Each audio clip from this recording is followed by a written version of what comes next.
อาทิตย์แล้วนี่อันเทตัวนี้ทำผสมเนาะจะหินมัดสิเขาหินก่อนอันที่เทนี้เป็นห้องน้ำเนี่ย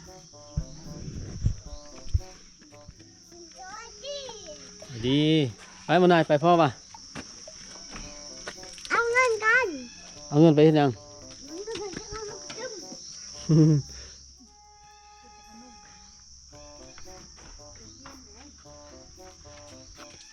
ไอ้ป้า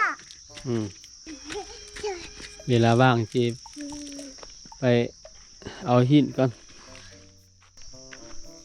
มานายอยู่แม่ป่ะไปแม่ดูอัน6 กิโลเมตรทำผสมเราไปซอกเบิ่งเอาเรียบทางรถแหละนี่เราคิดสไลเดอร์นะเป็นยังไงดีเจียวป่ะรู้ว่าขี้มาไปเมื่อบอกจ้าจ้าเก็บก้อนหินแล้วมาได้มาเก็บก้อนหินเป็นมนุษย์เมื่อขึ้นเป็นมนุษย์ก่อนพ่อหน้าเก็บก้อนหินมามันไฟแดงไฟแดงตอนนี้บ่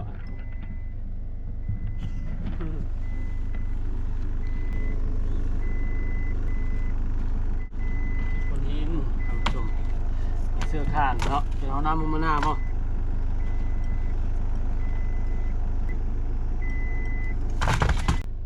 นั่นแหละนั่นแหละมันน่าถ่ายรูปอ่ะไปดีเดี๋ยวทีนี้แล้วเนาะทีเนาะมันน่าจับกองดูน่าพอเห็นพ่อคงเห็นน้อยอ่ะเป็นพ่อปะใช่ปอกไก่ไปนั่งให้ใต้เนื้อบุเนาะนี่มาเบิ้งไอ้ป๊อบไอ้เถื่อนมือไอ้ทอดกันเลย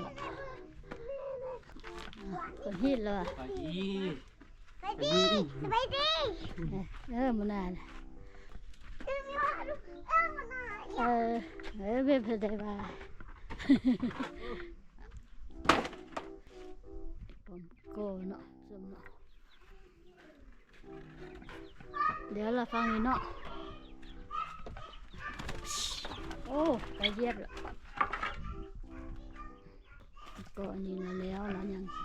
ขันอีกตัวนึงเนาะซ้อนเล็กใส่แต่อีกรอบนึงแล้วจังเด็ก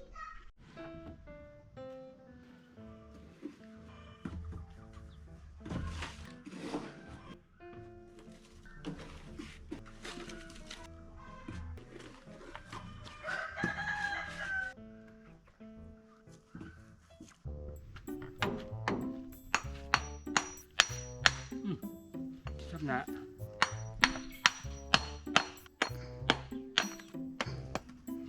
กินล้วน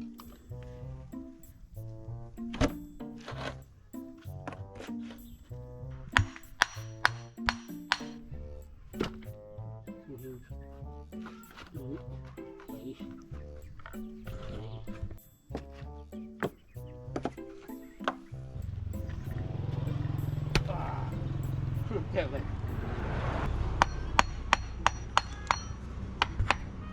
ย่างกินทับนั่นครับมันน้อยชอบเสื้ออันนี้เสื้อจังแล้วไว้ตอนนี้เสื้อผัดบุเขาเนาะบุเขาเพราะว่าอันทานมันน้อยนี่ไปทับ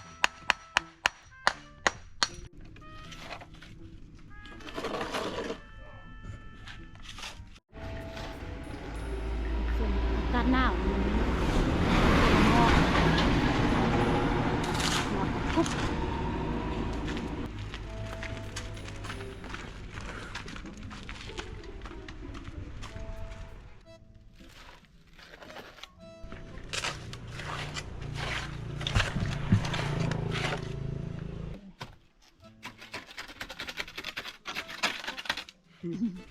ฟังนี่ก็ ส่วนก็พอดีเดือเฮือนพอดีที่ทิ้งเลย หักหมดเลยนะท่านผู้ชม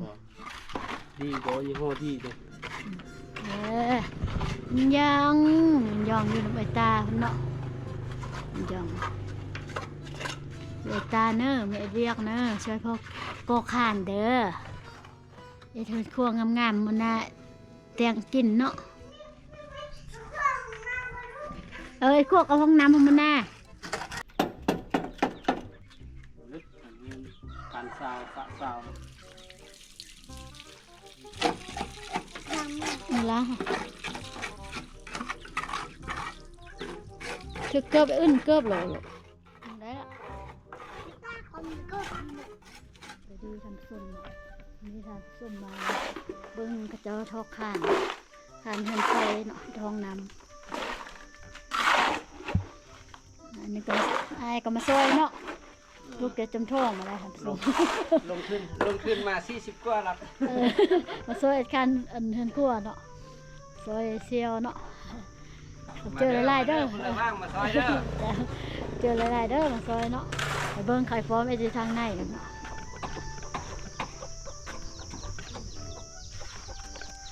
มีคู่ชื่อ หนาวให้ผักสมมือพระรามนี่หลายคนแท้มื้อนี้ มีมาเที่ยวกับ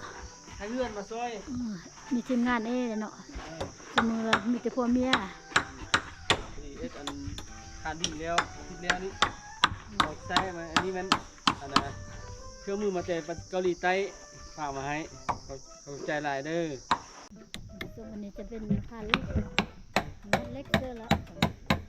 มื้ออาหารคานดินเนาะตัวนี้จะใส่เล็ก อันนี้คือเล็กนี้ สามเยอะเนาะมาเตเมืองมันได้นี่เตในเมืองนะจางมาเตเมืองกับทางทีมงานน้ำเนินเนาะ เป็นเรื่องนู่นน่ะจะทำไรมั้งอะไร นาลมได้น่ะ ออกขึ้น ไปดิ ไปดีสิจ้ะ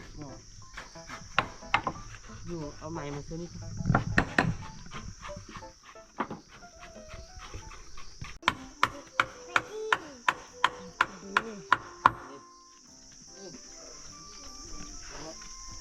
ถ้าว่าพี่บอกนี่เคยอ่ะ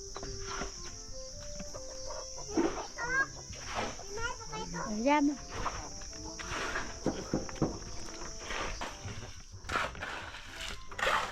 นี่สิแล้วไว้แค่เนาะคนเนาะหลายคนเนาะ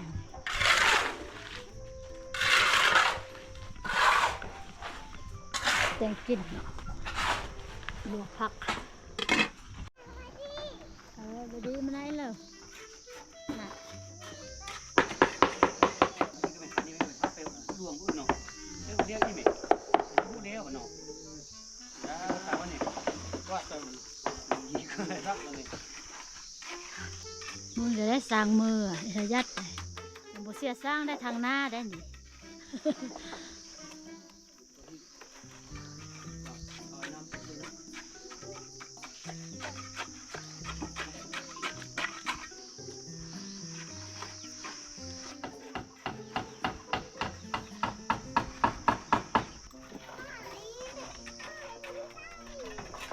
ไปเนอะ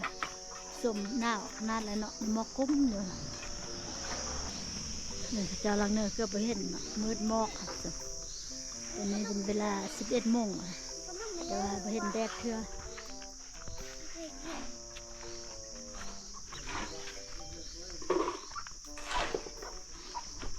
ได้จะขึ้นไหมมืดแหละจ้องมือวะเท่านึงวะ คนเมื่อย ลืมซึมกินนี่กี่ คือมันตัวเองเนี่ยหนาเขาเป็นนั้นก็กระทงเปล่าละซอเนาะเนาะเค็มเลย เอาป้าจะเอาเสื้อให้มันน้อยน้อยไม่เข้ารอหนึ่ง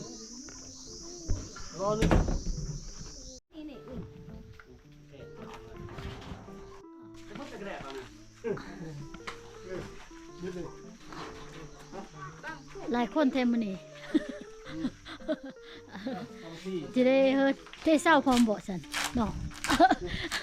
ตัวทุกคนเงาเลยเลยเตะเสา คันมีเรียกเทเสาก็เป็นเสาไว้โลกของชนแล้วบ่แล้วอันนี้นี่สร้างนี่ เสาต้องใช้เวลาไม่ง่ายดิ้งเป็นง่าย ได้กินการหลัง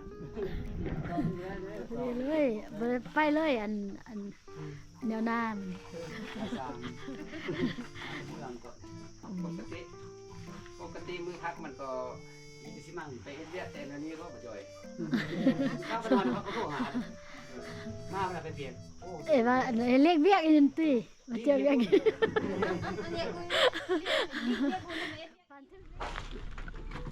เอ็นเลย ทานบางทีคันบ่เสื้อเสานี้มันจะมุ่งบ่ได้เลยฝนเขาเหือนว่า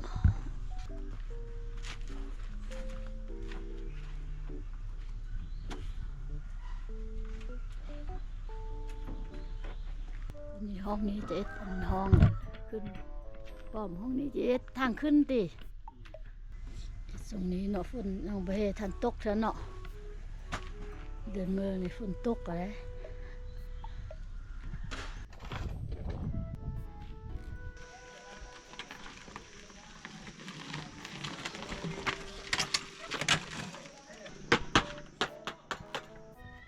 ทางนี้เสื้อนี้เลยก็ได้ตักเสื้อนี้อ่ะสร้างตรง เดี๋ยวเราไว้ เรียกไว้จริงตักมาเสื้อนี้เลยก็ได้ตัก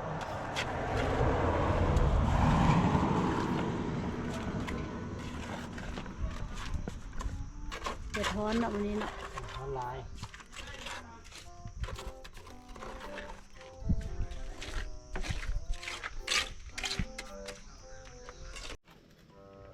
พักเสียเลยจังแล้วไว้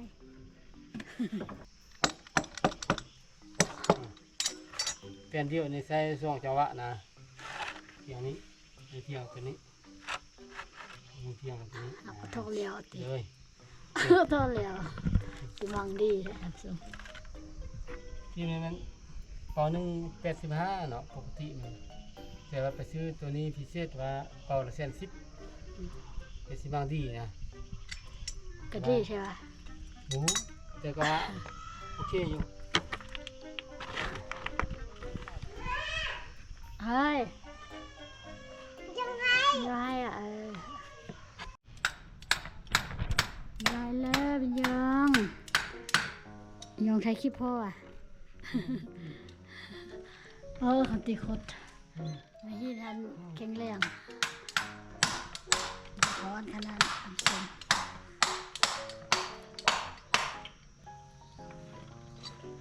ง่ายสุดมีอย่างไปนะนี่ดีนะ นี่บุกพ่อหมดหลายนายอันนายจะไปเก็บมือหรือนะ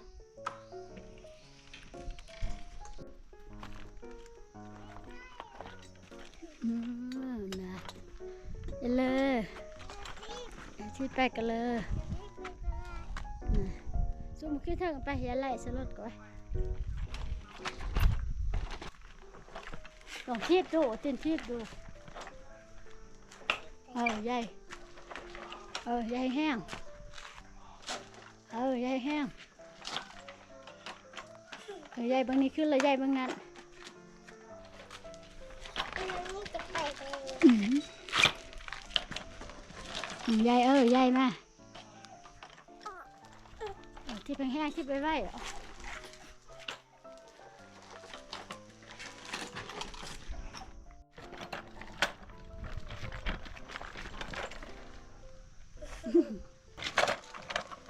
เดี๋ยวไปสร้างที่ไปเนาะ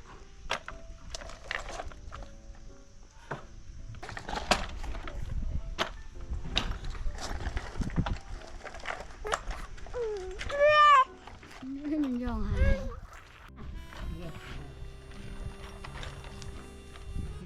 ยันคนเดียวไหมนั่นยันลง ที่ นั่นแหละกินอย่างนี้อันนี้ยันอันนี้ตาที่เป็นลุ่มอันนี้กินหัวตัวแม่